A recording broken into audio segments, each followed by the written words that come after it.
Broadcasting from the business capital of the world, this is the Podcast Business News Network. And welcome back, everyone. I know this is rhetorical, but I'm going to say it because we're going to help you move your life forward. But life is full of challenges. Things will be going great, and then something will pop up, present itself, and you got to move forward and through it.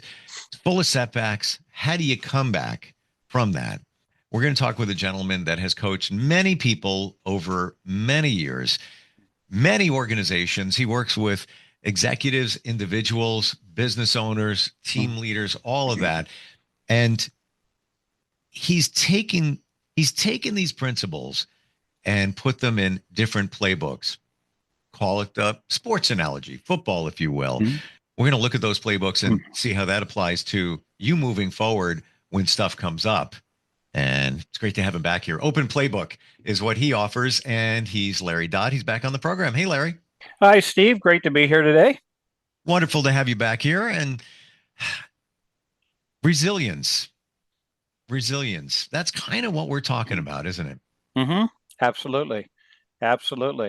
I think a lot of our success depends on our ability to move through challenges. And without a challenge, what will we really accomplish? It's so true when you look at it. If life was this, all right, it's all right, no complaints. But if you don't feel the pain, if you will, or challenge, how do you know what the good stuff is? Because you have nothing to compare it to. That's true. It's amazing what people are capable of doing. And it's also sad how often we don't aspire to do more. We don't know how amazingly powerful we are. Right? That's true. That's absolutely true. Challenge helps us to see that if we look at it in the right light. But it all starts with the relationship. Of course, OpenPlaybook's all about developing relationship, right?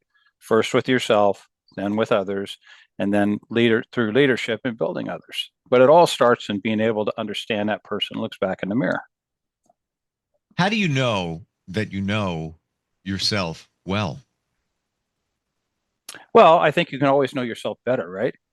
It's a journey. And so I think challenges help us to see that. It helps us to see strengths that we had that we might not have been aware of. It helps us to see how we can be resilient to when we've been knocked down, right? Metaphorically knocked down. How do we get up? And what do we get up from? And how often do we get up? And do we rise above where we started? Typically, that's true for most people. Under the right type of coaching and the right perspective, we actually go farther after those bumps. So we talked a week or two ago about the fact that a lot of us look at progress as a right triangle, right? So it kind of, if it goes like this as your axes, they expect it to go like this. This is how we grow, how we get better. But that's not life. That's just not life. It just isn't. We know that success happens in setbacks and breakthroughs, setbacks and breakthroughs, setbacks and breakthroughs. And so when we think about growing, it's a game of moments, capturing what the moment offers, even the setbacks, especially the setbacks. It's been said by many that there's a lesson in everything. If something happens to you, and we go in the victim mode for a little while. Look, why did this happen? I got to deal with this. I can't believe this is happening to me. And of course, the cliche, and I believe it, it's happening for you, not to you, because there's always a lesson there. There's always a lesson to take away from it. Do you feel that way? 100%. 100%. It's a choice, right? And so if you think about it, a typical Stoic mindset, to go into a Stoic way of thinking, is that we can't control everything that happens. We just can't. It's impossible. Right. And insanity is when we try to control those things we can't control. But here's what we can always control. We can control our next step. We control the meaning we attach to that event and what we decide to do with it to take wherever that next step might or can lead. that is always in our control. So it's how we choose to look at it. And is it okay to be in the doldrums? And yeah, that's being human. But we work our way through that. And we work our way through it by choosing to say, what can I learn? What can I learn from this? And how can I be better? Would you say that every time something presents itself in a challenge, it's almost like a breadcrumb. And if you look, oh, I learned that. Wow. And it's step to the next ascension to move your life forward. We don't see it that way when it's happening. No, it's a lot of times we're in the middle of whatever crisis challenges is happening, and it's almost like a fog, right? It's like a fog that we're just trying to take that next step. We're just trying to get through that. But when we know that there's something bigger behind it that we can build upon, that we can grow upon, yeah, it's like stair steps, little ones, sometimes big ones, setbacks and breakthroughs. And there's something to be learned from each. Often the setbacks teach us way more than our victories or accomplishments do. I remember a bunch of years ago, I left a job after many years. It was my second job. I was in high school when I got the job, and it was big. It was big. It super successful, proud of it, good run. It was just time to leave. Yep. And we had talked about that previously when you just know when it's time to go, or you just know. And after I left, I'll never forget, I was by my patio sliding door, and I was just having a moment, and I was on the phone with somebody that I'm connected to and was much more connected to back then, somebody very spiritual. And I'll never forget these words. He said, when you're at your lowest point, and it was my decision, I was getting severance. It was all good. There wasn't anything really wrong with it, but what am I going to do next? I got a baby on the way. What am I going to do? Right. He said, when you're at your lowest point, that is when you're most humble.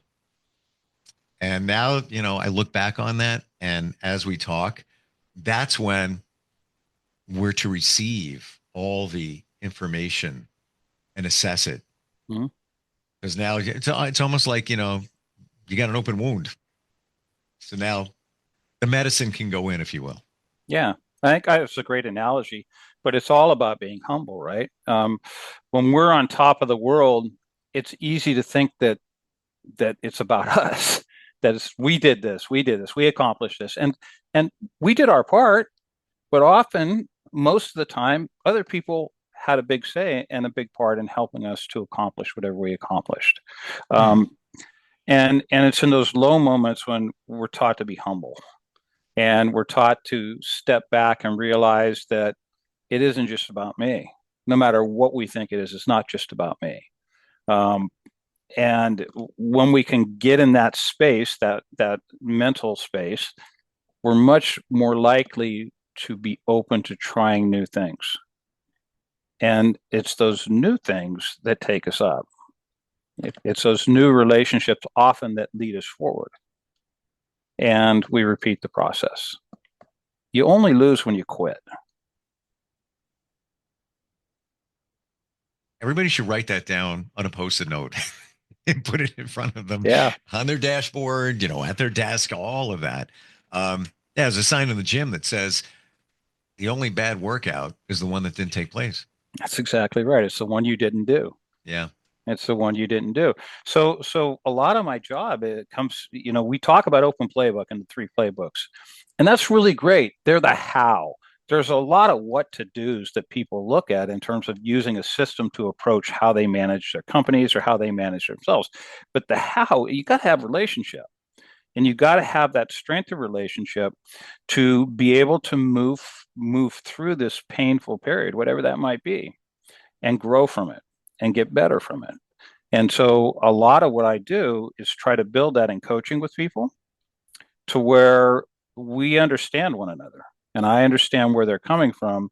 And now we can come to areas like challenge or disagreement, or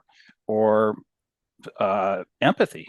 I get what you're saying, but how do we turn this into a positive, or how do we move this forward? If it's an organization, What can we learn to make us better tomorrow? If it's an individual, what can we learn to make you better? How can we look at Mm. this to become better? And then playbook 3, how can you make somebody else better? I had a little bit of a struggle when we first started talking about sharing the secret sauce with others, but now I see the benefits of helping others along the way. Um, you've said the word relationship a number of times. Mm-hmm. Do you feel that many of us kind of lack in our relationship situation? Yeah, it's got people around us and everything, but have we really cultivated the right kinds of relationships? Have we strengthened the ones that are around us that could be beautiful? And I'm talking about all. Could be not your closest friends, but some of the other friends that are floating out there, business, all of that. Do you Mm-hmm. find that we're missing an opportunity by not having stronger relationships?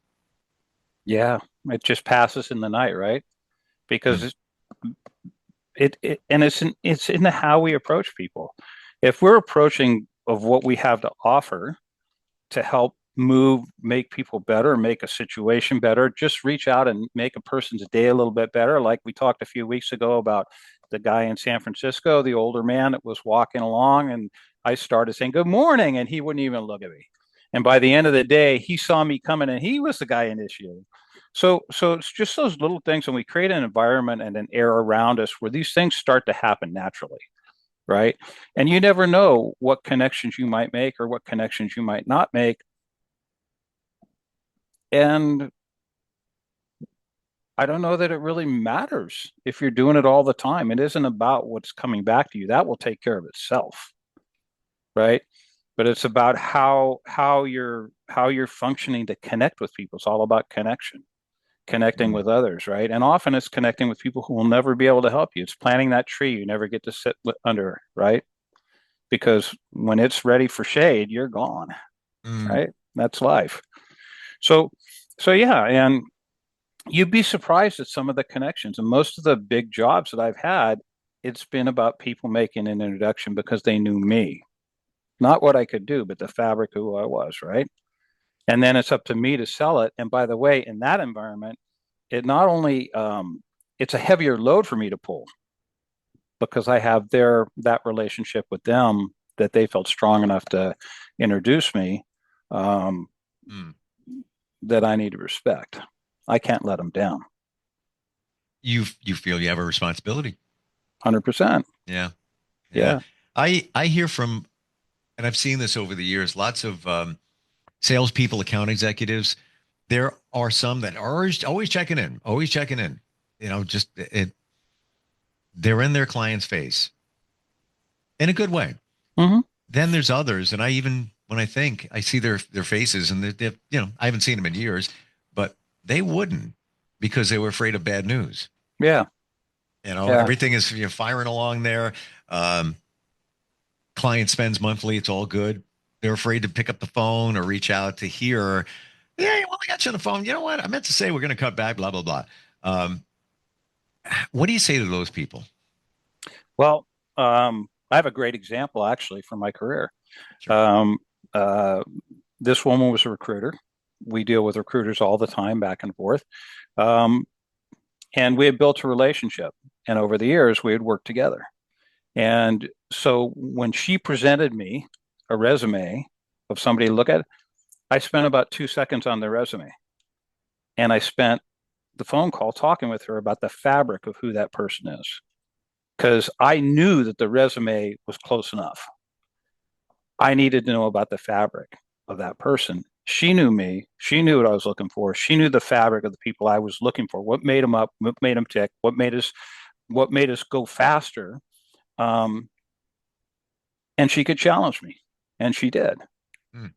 Sometimes rather aggressively. And she was encouraged to do it. And we're good friends then, and we were good friends now. But she didn't always agree with me, and I didn't always agree with her. And so it's like that type of a sales environment goes Mm. beyond sales, right? And she gave me this great piece of advice one time, Steve. It was fantastic. We're going through a lot of change, and And she said, you know, Larry, she said, there's a perfect job for everybody. And it made me realize that she's right. She's right. And I mean, whatever I was looking for at the time in terms of my managing my career, just because one thing didn't work out or didn't go where I thought it would, probably was the biggest blessing in the world, because that setback refocused me on something that did. Mm-hmm. That setback got me into Major League Baseball. That's a pretty cool gig, man, you know? And, but it came after a lot of pain and a lot of self searching. Did you feel at that time that you didn't have a tremendous amount of faith in yourself and resilience, where, let's say, that situation happened years later, where back then you're like, oh, I can't believe it didn't work out. Now what am I going to do? Whereby, it didn't work out. Next, there'll be another opportunity walking through. What can I learn? What can I do? Yeah, exactly. And in fact, that experience right before that led me to a career counselor I spent on my dime. And I still remember sitting with him. Guy's name was Bob. Walks into a small room. He's wearing jeans. He's wearing flops. He's wearing a shirt. He's a graduate student, right? And he was going to walk through my Myers-Briggs results. Now, I, on the other hand, was in beautiful suit, wingtips, perfect look for a corporate guy, right? And I was miserable. And more, you hit the nail on the head, is I thought there was something wrong with me. I thought there was something wrong with me. And as he put the results out there, I thought there was nothing wrong. There was nothing wrong with me. My temperament was not appropriate for where I was at the time. In fact, it was 180 degrees opposite. And I built a whole career off of that. Wow. How sad it is that more people don't experience that. Larry, at that moment, when you were looking at this gentleman and he was going to coach you and he's looking at strength assessment test, were you secretly thinking, man, I just want to be dressed like that dude and just, enjoy life and just do my thing, have my purpose? Did you secretly envy him at that moment? It looked pretty good to me. Yeah. Oh yeah. I mean, yeah. And when the reveal happened and I realized, hey man, this guy just got me a whole different perspective on my career. He put a light on the path. Nobody can walk that path with me, but I'm really okay. I'm really okay. The fact that this profile, and we wrote in the profile, is how normal accountants look. This profile is how I look. Wow. I can combine these things and find what I'm looking for in satisfaction, motivation, excitement, fulfillment. I just need to think a little bit differently than most. The Myers-Briggs assessment tool, is that the one with 16 personalities? Yeah. Have you, I don't know if this is based, I know this is a pivot, but I told you I'm in a men's group, and I was going to talk about this tonight. Good. Let's roll. Let's go. I'm not even kidding. So you brought it up. Yeah. There's a website called 16 personalities, might be even .com. I don't know if you've ever heard of it. I'm just wondering if they base that off of the Myers-Briggs test. They might. It's easy. The Myers-Briggs has been around for a very long time. Sure. And it's very well tested. It's been out. I think I'm a big proponent of it because it made a big pivot in my career, but not just my career, my life, right? So you can take it online. You can take it inexpensively. It will give you your feedback. So what we used to have to do in terms of in person, you can now do online. There's a great book that really helped me called Please Understand Me. And it's written by a guy named Kiersey, if I remember right, that I've read more than once. And it allows you to look at each of the profiles. And my challenge for people is, look, whether it's Myers-Briggs, Clifton Strengths, whatever, test it, challenge it, don't buy it. This is your life. This is your chance to learn and disagree. And at the end of the day, it's all okay. It's just one more data point, right? So you can take it online. You can do it so pretty expensively. By the way, Clifton Strengths, we can also take online. Yeah. Yep. And that's the one I did. Mhm. Very reasonable. I just even brought up the 16 personalities because that one is free. I don't know if Myers-Briggs is. And of course, if you want to Mhm. go deeper into the 16 personalities, once you identify yours, they'll go much Yep. deeper. Yep. Then it's you pay for that. And I just brought it up because I did it a few weeks ago, and it says I'm my personality. I'm the commander. Okay. Good. Do they say that within when you did the Myers-Briggs? Do they give it names?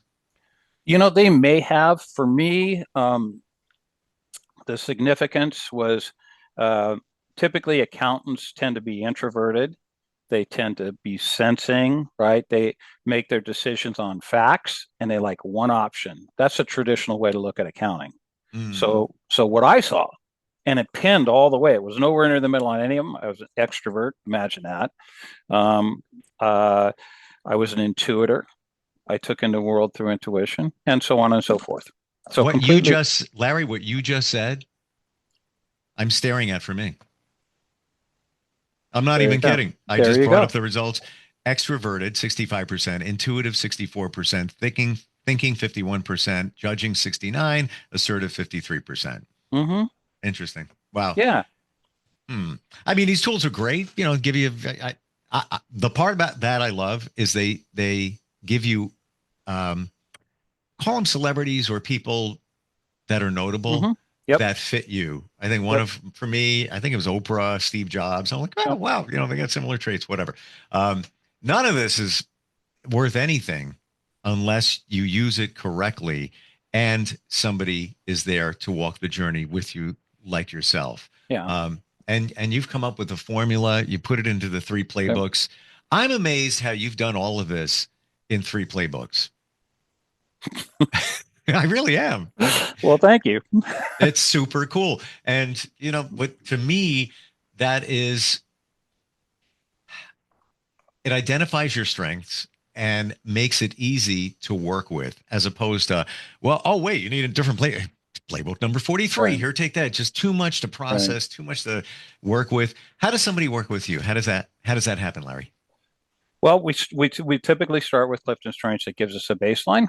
Um, and Mm, then it really is setting back and thinking about the playbook you got. Are you using it? Where are you at today? Just like with Bob in that room for me, I was totally in a different place.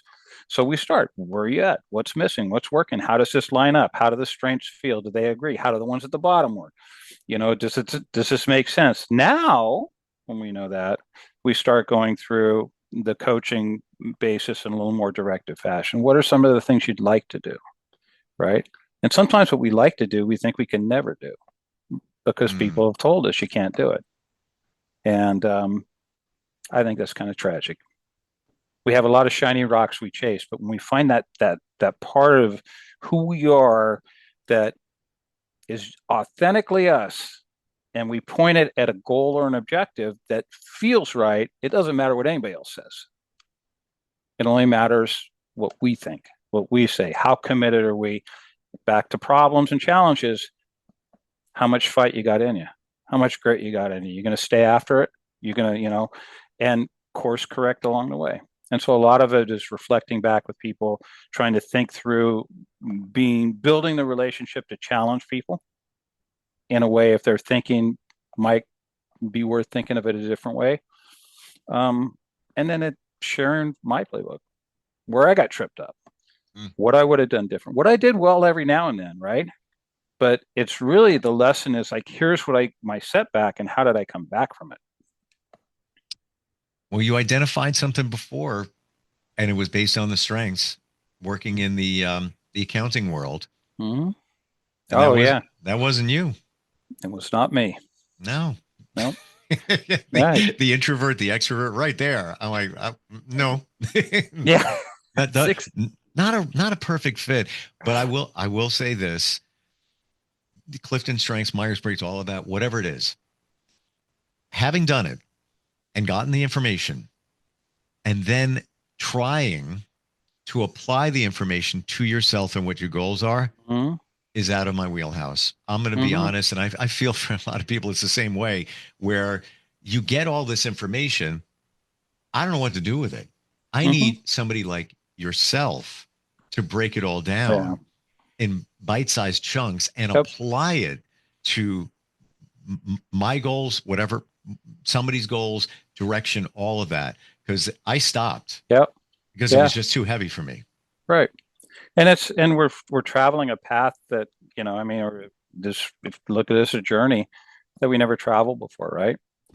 Shouldn't have to do that alone. 100%. You don't have to do that alone, whether it's me or somebody else, right? That's how we get better. That's how we go farther. And then once you attain that, as a client of yours, Playbook 3. Playbook 3. And then you pass it on. Absolutely. I mean, no matter where we're at in our life, Steve, somebody's looking at us and saying, how did they get there? Yeah. The sad thing is, too often we're looking at our situation right here or our ambitions here, and we're not looking at the person who's looking to us for some guidance. And that's how progress gets made. Beautifully said. I love your mindset. It's like you want to help, you want to give back, and fantastic. How do we give me the web? I know there's some hyphens in the web address. Yeah, www.open-playbook.com. And then you can always get me at OpenPlaybookLLC@gmail.com. Larry, as always, great talking with you today. This is so important if somebody wants to move their life forward. And I'm not just talking professionally, just in general. Just in general. Yeah. Great having you on. Appreciate it. Thanks, Steve. Thanks for having me. Thank you. We'll be right back.